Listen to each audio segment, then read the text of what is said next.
Hi friends, అందరికీ welcome to my channel. ఈరోజు మన వీడియోలో కాలీఫ్లవర్ ఫ్రై ఎలా చేసుకోవాలో చూద్దాము. ఈ ఫ్రై చాలా బాగుంటుందంటే అందరూ ట్రై చేయండి. జొన్న రొట్టెలోకి అలాగే చపాతీలోకి చాలా టేస్టీగా ఉంటుంది. సింపుల్గా ఎలా చేసుకోవాలో మేము ఈ వీడియోలో చూపిస్తాము, చూడండి. చాలా సింపుల్ అండి, అందరూ చేసుకోవచ్చు. ఎలా చేసుకోవాలో చూద్దాం. ముందుగా ఒక పాత్ర పెట్టుకొని అందులో నీళ్లు పోసుకోవాలన్నమాట. నీళ్ళు బాగా ఉడికిన తర్వాత కొద్దిగా పసుపు వేసుకోవాలి.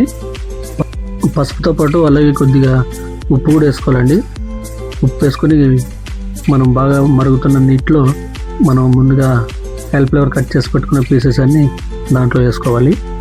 అలా మొత్తం మనం ఎంత కట్ చేసుకున్నామో అంతా వేసేసాము. తర్వాత కొద్దిగా మూత క్లోజ్ చేసి కొద్దిసేపు ఉడకనియాలి. అవి ఉడికిన తర్వాత పక్కన తీసి పెట్టుకోవాలి. తర్వాత కొద్దిగా గ్రేవీ కోసం కొద్దిగా కొబ్బరి అలాగే జీడిపప్పు అలాగే మనం పప్పులు కూడా వేసుకోవాలి. ఈ మూడింటిని మిక్సీ పట్టి పక్కన పెట్టుకోవాలండి. తర్వాత ఒక పాత్ర పెట్టుకొని దాంట్లో మనకి ఫ్రైకి సరిపడా నూనె వేసుకోవాలి. మేమైతే ఇక్కడ 2 స్పూన్లు నూనె వేసుకుంటున్నాము. మీరు ఎంత కావాలంటే అంత వేసుకోవచ్చు. తర్వాత జీలకర్ర, పచ్చిమిర్చి, తర్వాత అల్లం వెల్లుల్లి పేస్ట్ అనమాట.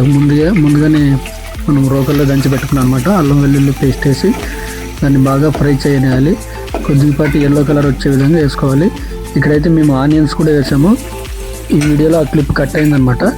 ఆనియన్స్ కూడా వేసాము. బాగా కలుపుకోవాలన్నమాట. కొద్దిగా ఆనియన్స్ అంతా ఎల్లో కలర్ వచ్చే విధంగా బాగా కలుపుకోవాలి.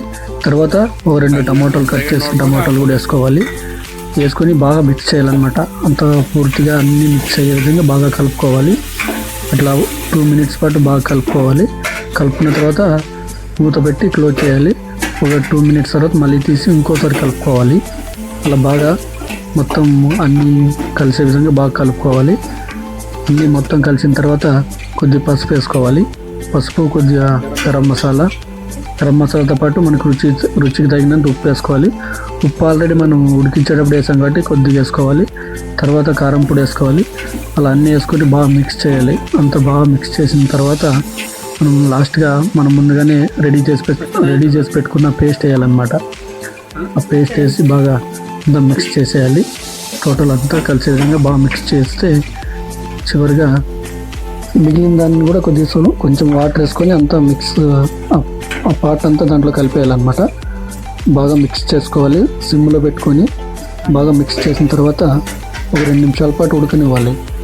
అది బాగా ఉడికిందని మనకు తెలిసిన తర్వాత ముందుగా మనం ఉడికించి పెట్టుకున్న కాలీఫ్లవర్ మొత్తాన్ని దాంట్లో వేసి మనం బాగా పీసెస్కి పట్టే విధంగా అంతా బాగా శుభ్రంగా కలుపుకుంటే మనకు వేడివేడిగా కాలీఫ్లవర్ ఫ్రై రెడీ అవుతుందండి.